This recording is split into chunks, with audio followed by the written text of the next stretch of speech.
L, hot. Okay, so this is a really wonderful 220 Mig Welder.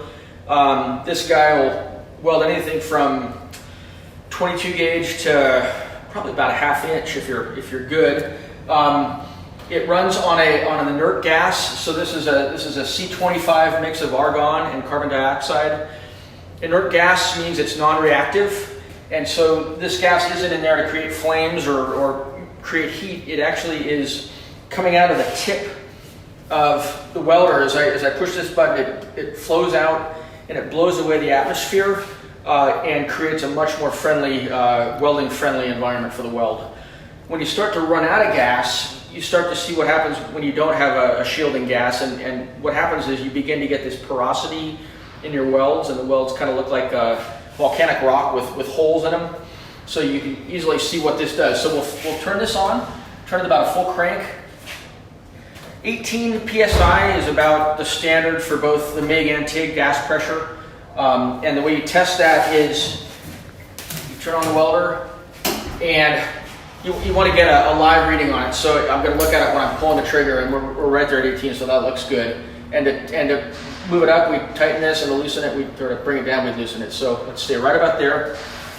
So the way MIG Welder works, MIG stands for metal inert gas. And you've seen the inert gas there. Metal is, I guess, I'm not sure referring to what you're welding or what's coming out, but you've got both metal coming out of the welder in the form of what's called a wire feed, and you can see that happening. The two big adjustments on these guys are for the actual speed of the wire coming out of the welder and for the energy that the welder is using to create the weld. So this is wire feed here. And I'm really often between 40 and 50 is about where I'm almost always. And then they give you some help with settings for different gauges. So we're welding 18 gauge, and I like to be just a little under what they recommend generally. So we're at about 19 gauge on this, and that'll work fine. So, and then looking under the hood here, the way this works. This has got a spool of wire in it, and I use 030 gauge wire. But basically, the rule of thumb is if you're welding thicker material, you're running a thicker wire at a different tip. So this is a sheet metal gauge for welding sheet metal. And as you hit the trigger here, you can see the wire spool rolling, and it's coming out this end. So these are so fast, you don't have to keep getting going to get new sticks, welding material. You can just weld and weld and weld with these things. That's why they're production welders. Okay, so we're at the bench here, getting ready to weld. It's never a bad idea to just wipe the surfaces of where you're going to want to weld with a semi-clean rag. Any oil, they oil these 4x8 pieces of metal from the factory so that they don't flash rust on them. So just getting that off is nice. The MIG will burn through a lot of stuff though, so a little cleanup goes a long way.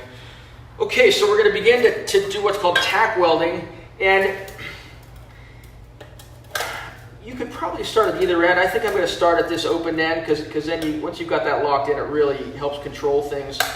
And the ideal placement of these two panels as they come together is for them to come and mate on that inside corner, so you're leaving kind of a void, both a vertical and a step to then fill with your weld material, because we're going to be grinding about 85-90% of the weld back off to clean it up. And so it's really critical you've got nice deep penetration where you've welded, because you're taking a lot of the weld off. So that's kind of the challenge with welding is being set up so you're welding hot enough for good penetration, but not so hot that you're just warping stuff or burning through. Okay, so let's do a couple tacks here. I'm going to use gloved hands to help myself stay in position. Are you okay with tacking? Okay, so I've got this where I want it. I'm going to go ahead and tack here. And it's really just a very short burst.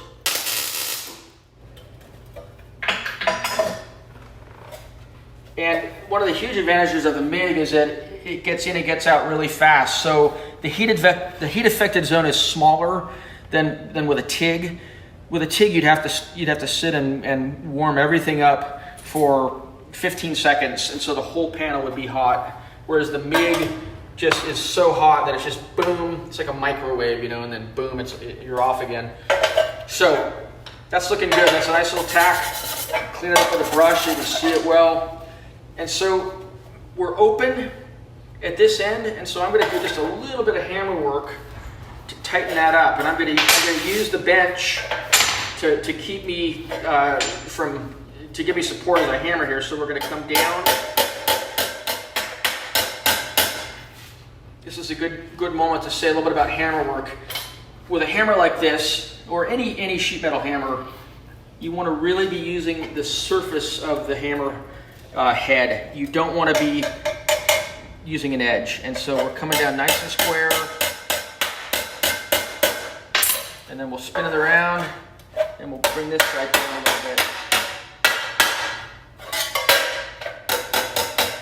Okay, so we're set up for another tack weld here. Let's do that. Welding.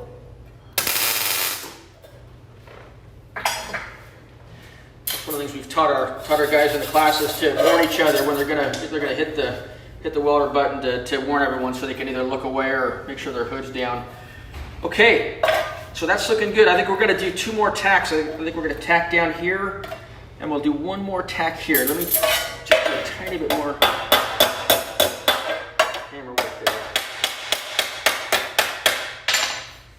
And it doesn't take, if you're close, it doesn't take a lot of hammer pressure to get where you want to be. Okay, welding. Welding.